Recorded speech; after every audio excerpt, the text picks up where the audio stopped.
Canım benim can kayım, yazmışımı sine beyliyim.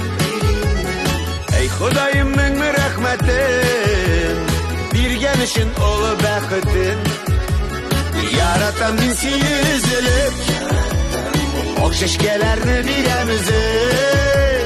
Göz yaşların görüp donmasın, min yaratan seni appağım. Yaratan min seni üzülüp, okşeşkelerini biremizi.